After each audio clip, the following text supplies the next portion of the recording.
વડોદરાના સુરસાગરની અવદશા સામે આવી છે। ₹38 કરોડના ખર્ચે બ્યુટિફિકેશન કરવામાં આવ્યું હતું। વોકવે પરથી પાણી ન ઓસરતા રેલિંગોમાં કાટ પથ્થર ઉકળતા થીંગડા મારવામાં આવ્યા છે। વોટર લેવલ જાળવવા માટે 1 વર્ષ બાદ લાઇન ખોદવામાં આવી છે। 1 વર્ષ અગાઉ જ તેનું નવીનીકરણ કરવામાં આવ્યું હતું, જ્યારે હાલ આ સ્થિતિ છે। વડોદરાના પ્રખ્યાત સુરસાગરની અવદશા। 38 કરોડના ખર્ચે નવીનીકરણ કરવામાં આવ્યું હતું, બ્યુટિફિકેશન કરાયું હતું, પરંતુ વોકવે પરથી પાણી ન ઓસરતા હાલ રેલિંગો કાટ ખાઈ ગઈ છે। પથ્થરો ઉખડતા થીંગડા મારીને ઉપરો મેકઅપ કરવામાં આવ્યો છે।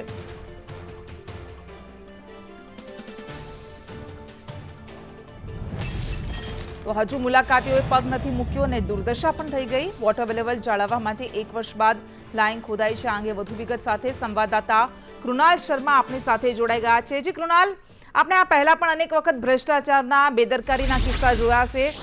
વડોદરાનું સુરસાગર કે જ્યાં તો હજુ 1 વર્ષ પહેલા બ્યુટિફિકેશન કરવામાં આવ્યું છે અને આ વર્ષે આવી સ્થિતિ થઈ ગઈ છે।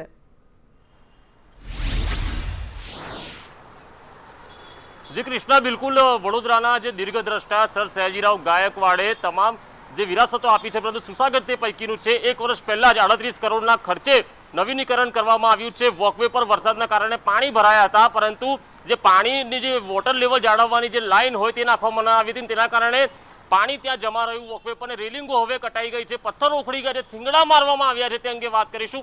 જગાભાઈ, જે રીતે 38 કરોડ પ્રજાના પરસેવાની કમાણી પાણીમાં ગઈ। હું સુસાગર તલાવ શબ્દ વાપરું છું હવે આ ભારતીય જનતા પાર્ટીના ભ્રષ્ટાચારનું સ્વિમિંગ પુલ થઈ ગયું છે। સંસ્કારી નગરજનો એમના ધાર્મિક ઉત્સવ અહીંયા સુસાગરમાં ઉજવતા હતા। આજે તમે જુઓ કે આમાં ભ્રષ્ટાચારની ગંદકીની બૂ પણ આવી ગઈ છે। એટલે મારું તો સ્પષ્ટ કહેવું છે કે એના કરતાં સુસાગર તલાવ સત્યમ શિવમ સુંદરમના ટ્રસ્ટી યોગેશભાઈ પટેલને આ ચલાવવા આપી દેવું જોઈએ। આ તલાવનો ઉપયોગ માત્ર ને માત્ર કોર્પોરેશનના ખર્ચા નાખવામાં થઈ રહ્યો છે, એવું મારું સ્પષ્ટ આક્ષેપ છે। શૈલેષભાઈ, શું કહેશો કે હવે કુંડી આ બનાવવા માટે સમગ્ર રોડ ખોદી દેવાયો છે વોટર લેવલ જાળવવા? સૌથી પહેલાં તો કહું તો આ સુરસાગરનું બ્યુટિફિકેશન કરાયું જ્યારથી શરૂ થયું ત્યારે આના પ્રોજેક્ટ મેનેજમેન્ટ કન્સલ્ટન્ટ તરીકે અમદાવાદના એક પુરાણીને લાયા હતા ને પ્રોજેક્ટ મેનેજમેન્ટ કન્સલ્ટન્ટે બિલકુલ જ્ઞાન વગર સુરસાગર ઓવરફ્લો થશે તો કઈ જશે પાણી, એનું જે જૂની પુરાણી એની કાંસો હતી અને પાણીનો નિકાલ થઈ જતો હતો, એ કોઈ જ સ્કોપ ઓફ વર્કમાં લીધું નહીં, કોન્ટ્રાક્ટમાં લીધું નહીં। આ સુરસાગર આમ તો 1 લાખ સ્ક્વેર ફીટ નાનું થઈ જાય। વોટર બોડી એક્ટ પણ આને વિરોધ કરે છે કે કોઈ પણ તળાવ કે નદી નાની ના થવી જોઈએ। આ સદંતર ખોટું, આ ડિઝાઇન શરૂઆત થઈ ત્યાંથી ખોટું થયું છે અને શાસકો આમાં બિલકુલ બેદરકાર રહ્યા છે અને આજે સુરસાગર જે ઓરિજિનલ હતું એના કરતાં પણ દુર્દશામાં થઈ ગયું છે। અતુલભાઈ, વોટર લેવલ જાળવવા ખોદકામ કરી દેવાય, આખો રોડ ખોદી દેવાય, રેલિંગો કટાઈ ગઈ છે, જે હાલ દેખાઈ રહી છે।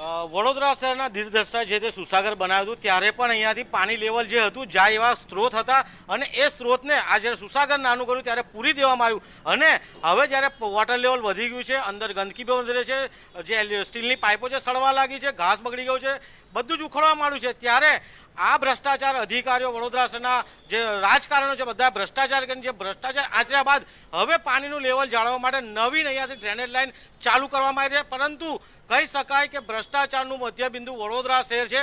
હવે આ સુસાગરને પણ મધ્યબિંદુ બનાવીને શિવાજી જે શંકર ભગવાનની પ્રતિમા છે, શંકર ભગવાનને પણ આ શાસકો ઉલ્લુ બનાવી રહ્યા છે।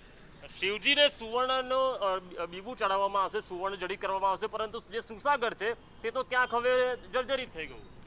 આમાં સ્પષ્ટ છે કે ભારતીય જનતા પાર્ટીનું ચરિત્ર આમાં સાબિત થાય છે કે આ ભારતીય જનતા પાર્ટી માત્ર ચિત્ર જુએ છે અને ચરિત્રહીન પાર્ટી ભગવાનને પણ અત્યારે ગંદકીમાં ઊભા કરી દીધા છે। જે રીતે 38 કરોડના ખર્ચે નવીનીકરણ કરવામાં આવ્યું, ત્યારબાદ 1 વર્ષ પછી ખબર પડી કે વોટર લેવલ જાળવવા લાઈન ખોદવી પડશે, સમગ્ર રોડ ખોદી દેવાયો, પાઇપો કટાઈ ગઈ છે વોકવે પરની, ત્યારે આ અધિકારીઓ, આ કોન્ટ્રાક્ટરો સામે કોણ ક્યારે પગલાં લેશે તે યક્ષ પ્રશ્ન છે। કૃષ્ણા, જી બિલકુલ કૃણાલ, આભાર આપનો જોડાવા માટે।